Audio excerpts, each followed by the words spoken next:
मैं Rajmuni, associate professor, Hindi विभाग, महात्मा गांधी काशी विद्यापीठ, वाराणसी। आइए आज हम बात करेंगे उर्वशी में अभिव्यक्त प्रकृति प्रेम के विषय में।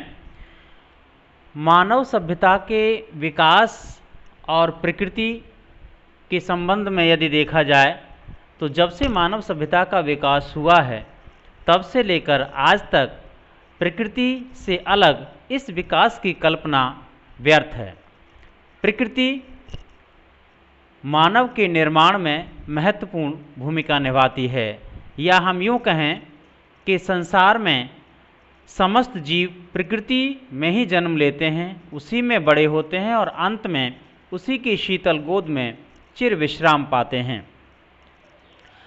प्रकृति और मानव का संबंध वैसे तो सदियों पुराना है। प्रकृति के विषय में कोई भी साहित्यकार हो, उसने कभी भी अपनी बात कहने से पीछे नहीं हटे हैं। अगर दिनकर जी की बात की जाए तो दिनकर जी ने उर्वशी में अपनी प्रकृति प्रेम को अभिव्यक्त करते हुए यह बताने का प्रयास किया है कि मानव और प्रकृति एक दूसरे से जुदा नहीं हो सकते। आलंबन रूप में अगर बात की जाए तो आकाश, चांद, तारे, चांदनी रात, वसंत ऋतु, गंधमादन पर्वत का हरा भरा परिवेश आदि को बहुत रमणीय रूप में प्रस्तुत किया है। नीले आकाश में फैले हुए तारे ऐसे जान पड़ते हैं जैसे किसी ने नीले चीर पर बूटे टांक दिए हों, या असीम आकाश में कदम कदम पर ज्योति के दीप जल रहे हों। जैसे या प्रशांत निस्सीम जलधि में जैसे चरण चरण पर नील बारी को फोड़ ज्योति के दीप निकल आए हों। चांदनी रात में पृथ्वी की निस्तब्धता इस प्रकार शोभा दे रही है जैसे चांदनी के दर्पण में अपनी छवि को देखकर प्रकृति अपने आप को ही भुला बैठी है। शांति शांति सब और मंजु मानो चंद्रिका मुकुर में प्रकृति देख अपनी शोभा अपने को भूल गई हो। कहना न होगा कि उर्वशी का प्रारंभ ही प्राकृतिक शोभा के मंच से होता है। प्रथम अंक से ही कवि प्रकृति की अंगुली पकड़कर आगे बढ़ता है। दिनकर की दृष्टि इतनी सूक्ष्म एवं तीक्ष्ण है कि उससे प्रकृति का कोई कोना अछूता नहीं रहा। इससे अनुमान लगाया जा सकता है कि जो कवि अपनी रचना का प्रारंभ प्राकृतिक परिवेश से करता है उसमें आगे प्रकृति का कितना भव्य रूप दिखाई देगा। पृथ्वी की प्राकृतिक संपदा एवं सौंदर्य को देखकर पृथ्वी लोक ही नहीं बल्कि स्वर्ग की अप्सराएं भी उसे प्राप्त करने के लिए यहाँ आती हैं। पृथ्वी पर आने के बाद वे प्रकृति के एक एक अंग का जी भर उपभोग करना चाहती हैं। इससे स्पष्ट है कि ऐसा प्राकृतिक सौंदर्य शायद स्वर्गलोक में भी संभव नहीं है। तभी तो आकाश से आने वाली परियां प्राकृतिक सुषमा को देखकर इतनी मदमस्त हो जाती हैं कि वे उस सौंदर्य में जी भर अवगाहन करना चाहती हैं। वे प्रकृति के सौंदर्य के सागर में स्नान करके उसकी एक एक गली का भ्रमण करने की इच्छा प्रकट करती हैं। तभी तो वो एक साथ गाती हैं, फूलों की नाव बहाओरी यह रात रुपहली आई, फूटी सुधा सलिल की धारा, डूबा नभ का कूल किनारा, सजल चांदनी की सुमंद लहरों में तैर नहाओरी, फूलों की नाव बहाओरी यह रात रुपहली आई। द्वितीय अंक में कंचुकी राजा के कहने पर औशी नरी को गंधमादन पर्वत की प्राकृतिक शोभा के विषय में बताता है। इस पर्वत पर बहने वाली वायु स्वास्थ्यवर्धक है, जल मीठा है और शीतल है। चारों ओर जलाशय कमलों से भरे हुए हैं। लंबे लंबे चीड़ के पेड़ आकाश की ओर इस प्रकार गर्दन उठाए हुए हैं जैसे एक पेड़ पर खड़े होकर तपस्या कर रहे हों। जैसे पवन स्वास्थ्यदायी शीतल सुस्वाद यहाँ का जल है, झीलों बस जिधर देखिए उत्पल ही उत्पल है। गंधमादन पर्वत की प्रातःकालीन बेला की शोभा का वर्णन करते हुए उर्वशी पूर्वा से कहती है कि पर्वतीय क्षेत्र में जाती हुई रात और उदित होते हुए सूर्य की शोभा देखते ही बनती है। सूर्य अपने लाल लाल बाड़ों से मानो लाल शिखर को बेध रहा हो। हिम से नहाई हुई बलहारी को देखो, पुजारिन की भांति पति को फूलों का हार पहना रही है। कुंजों में पैदा होने वाले छोटे छोटे पौधों के जन्म पर जैसे वेगावलियां सोहर गा रही हैं। गंधमादन पर्वत की प्रकृति सभी के मन को उद्दीप्त कर देती है। उस पर्वत का प्राकृतिक परिवेश अपने स्वाभाविक सौंदर्य से सभी के मन को मोह लेता है। चाहे संध्याकालीन प्राकृतिक दृश्य हो या रात्रिकालीन चांदनी रात हो, सभी का सौंदर्य अनायास ही सभी के हृदय में समा जाता है। रात्रिकालीन सौंदर्य की छटा का तो कहना ही क्या, जिसे देखकर अप्सराओं का दिल झूमने लगता है। इतना ही नहीं, रंभा जैसी अप्सरा जिसका हृदय मृत्यलोक के प्राकृतिक सौंदर्य को देखने के लिए तप्त हो रहा है, वह अपने हृदय की तपन को हरी घास पर पड़ी हुई ओस की बूंदों से शीतल करना चाहती है। वह चाहती है कि आज इन ओस की बूंदों में जी भर नहाऊं। दूर दूर तक फैल रही दूबों की हरियाली है, बिछी हुई इस हरियाली पर शबनम की जाली है। रंभा पृथ्वी के प्राकृतिक सौंदर्य से बहुत प्रभावित है। मेनका से कहती है कि पृथ्वी पर रश्मि का जाल इस प्रकार फैला है जिसे देखकर स्वर्ग लोक भी ईर्ष्या करता हुआ सा नजर आता है। बिछा हुआ है जाल रश्मि का, मही मग्न सोती है, अभी मृत्यु को देख स्वर्ग को भी ईर्ष्या होती है। तृतीय अंक में चांदनी रात, तारों की शोभा नायक नायिका को दिल को आकर्षित करने वाली है। प्रेमालाप में लीन पूर्वा एवं उर्वशी एक दूसरे से बातें कर रहे हैं।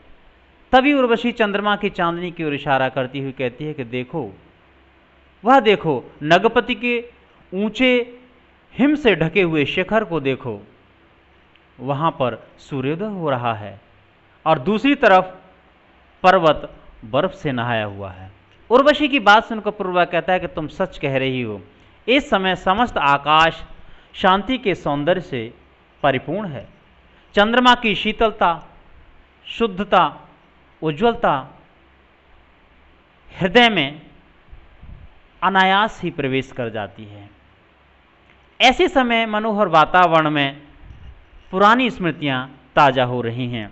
इतना ही नहीं, पूर्वा रात्रि के वातावरण और दिन के वातावरण की तुलना करता हुआ कहता है कि दिवस का समय कोलाहल, अशांति, बेचैनी पैदा करता है, वहीं रात्रि का समय शांति एवं सुकून देता है। हो भी क्यों न, रात्रि के विषय में कहा जाता है कि रात सबकी माँ होती है जो अपने गले से लगाकर सुलाती है। संसार की जितनी भी चीज़ें हैं वे सभी दिन में अशांत और रात में शांत रहती हैं। इसलिए पूर्वा रात को शांति का दूत कहता है। तिमिर शांति का व्यू, तिमिर अंतर मन की आभा है, दिन में अंतरस्थ भावों के बीज बिखर जाते हैं। तृतीय अंक की समाप्ति के समय उर्वशी अपने अतीत के सुखों को याद करती है। उर्वशी गंधमादन पर्वत पर वर्ष भर तक अभिसार करती है। पूर्वा से अलग होकर देवलोक को जाती है। तब कहती है कि वह समय कितना मादक था जब हम शिलाओं पर बैठकर पर्वत के झरनों में अपने पैर भिगोते थे। वह समय जब एक दूसरे के गले में बाहें डालकर किसी छायादार वृक्ष के नीचे निश्चिंत भाव से सोया करते थे। हे प्रिय, आओ बिछुड़ने से पहले जी भर प्राकृतिक झरने, लता, पुष्प, कमल इत्यादि संपूर्ण प्राकृतिक सौंदर्य और हरियाली को अपने दिल और दिमाग में पूरी तरह से उतार लें। उर्वशी में प्रकृति सचेतन रूप में भी दिखाई देती है। उर्वशी से पूर्वा कहता है कि शिखरों के ऊपर हिम राशि फैली है, उसके नीचे झरनों का पानी मस्ती से बह रहा है। इन दोनों के बीच में मनमोहक वातावरण में प्रकृति धानी चोली ओढ़कर अपनी मस्ती में सोई है। यहाँ तक कि पेड़ पौधे, वहाँ का कण कण उसके सौंदर्य की मादकता से सजीव हो उठता है। हमारे मिलन के समय मधुर चुंबन एवं कल कूजन को मानो ऊंची ऊंची पहाड़ियाँ निमंत्रण देती हैं। जब हम आलिंगन करते थे उस समय डालियाँ मानो हमारा स्पर्श करना चाहती थीं। पर्वतों का राजा भी मानो स्वप्न में हमें अपनी बाहों में भरना चाहता था। और ऊंचे ऊंचे पर्वतों पर हरियाली एवं वहाँ पर विचरण करने वाले मृग, इन दोनों की शोभा भी अद्भुत है। प्रकृति का एक रूप और है रहस्यात्मक रूप में भी। दिनकर की उर्वशी में प्रकृति अद्भुत रूप में हमारे सामने आती है। इसका अर्थ है कि प्रकृति में जितनी भी चीज़ें हैं, सूर्य, चांद, तारे, पेड़ पौधे, किसी न किसी में अज्ञात सत्ता के अनुसार कार्य करती है। इस प्रकार मानव का नियंत्रण तो है, लेकिन यह भी बताया गया है कि प्रकृति मानव से अलग नहीं बल्कि उसकी पूरक है।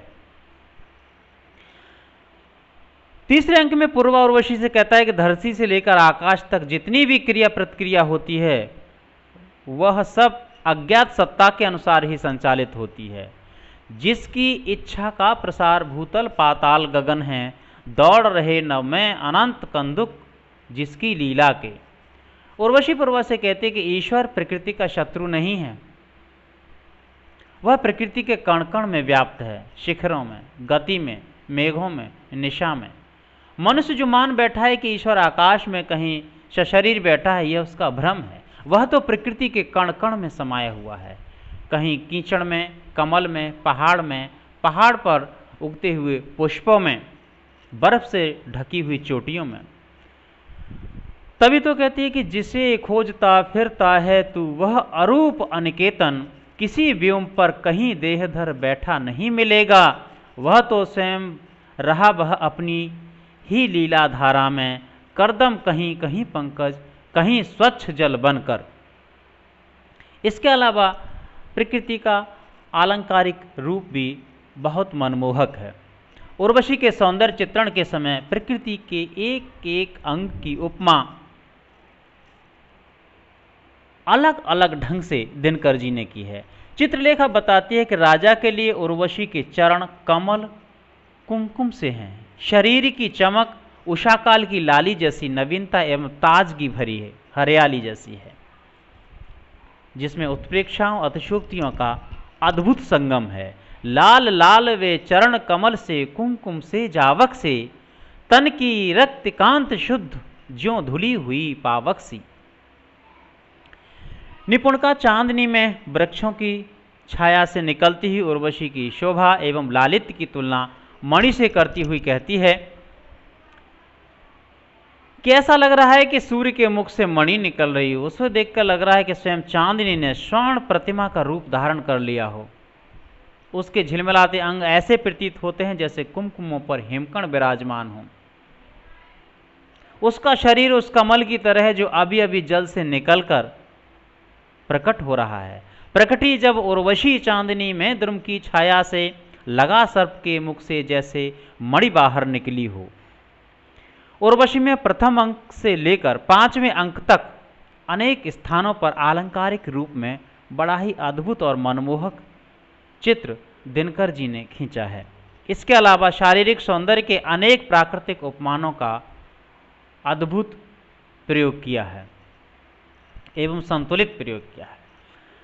वे कहते हैं कि जैसे संपूर्ण शरीर के चंपक यष्टि भाल के लिए सूर्यताप, अधरों के लिए किसलय, कपोलों के लिए उषा, चुंबल के लिए तिमिरशूल, शरीर की शीतलता के लिए चांदनी, प्राणों के लिए सागर, मुस्कान के लिए किरण, शारीरिक बल के लिए सिंह, स्मृतियों के लिए बुलबुले एवं उर्वशी के उरोजों के लिए कुसुम कुंजों आदि का बहुत सुंदर प्रयोग किया है। अतः हम कह सकते हैं कि दिनकर ने मानव एवं प्रकृति के संबंध का महत्व प्रतिपादित करने के लिए प्रकृति के एक एक कोने को बड़ी बारीकी से झांका है। दिनकर की प्रकृति मानव के शारीरिक हाव भाव से लेकर उसकी अंतरात्मा तक प्रवेश करती है। मानव के सुख दुख में दुखी एवं उसकी खुशी में उसके अनुकूल व्यवहार करती हुई सी दिखाई देती है। जब कमल खिलते हैं तो ऐसा लगता है कि जैसे चारों तरफ प्रकृति अपनी खुशी का इजहार कर रही हो। मानव व प्रकृति का चोली दामन का साथ है। मानव के बिना प्रकृति, प्रकृति के बिना मानव हमेशा अधूरा ही रहेगा। कवि ने इस रचना के माध्यम से मानव को प्रकृति के प्रति संवेदनशील बने रहने की अपील की है। उनका मानना है कि यदि मानव को सुख और शांति चाहिए तो उसे प्रकृति से अलग नहीं रहना चाहिए, या हम यूँ कहें कि मानव को सदैव प्रकृति को संजोए रखने के लिए प्रयास करना चाहिए। इसलिए आज जब हम समस्त विश्व की बात करते हैं, जीवन की रक्षा की बात करते हैं, तो प्रकृति के संरक्षण पर पूरे विश्व में इस बात पर बल दिया जा रहा है। पूरे विश्व में इस बात पर बहस छिड़ी है कि इस वैश्वीकरण और इस भौतिक विकास की अंधी दौड़ में प्रकृति का किस तरह से लोप हो रहा है, क्षरण हो रहा है। यदि ऐसे ही होता रहा तो कवि का मानना यह है कि प्रकृति यदि तहस नहस होती है तो पूरे विश्व में मानव का अस्तित्व दूर दूर तक दिखाई नहीं देगा। मैंने अपने इस वक्तव्य के लिए जिन सहायक ग्रंथों की सहायता ली है वे इस प्रकार हैं। पहला, उर्वशी रामधारी सिंह दिनकर, उदयाचल प्रकाशन, राजेंद्र नगर, पटना। महाकवि दिनकर, उर्वशी तथा अन्य कृतियाँ, Vimal Kumar Jain, S and company प्रकाशन, रामनगर, प्रथम संस्करण 1965, नई दिल्ली। आजकल मासिक पत्रिका, संपादक सीमा ओझा, प्रकाशन विभाग, कमरा नंबर 120, सूचना भवन, CGO कॉम्प्लेक्स, लोधी रोड, नई दिल्ली। धन्यवाद।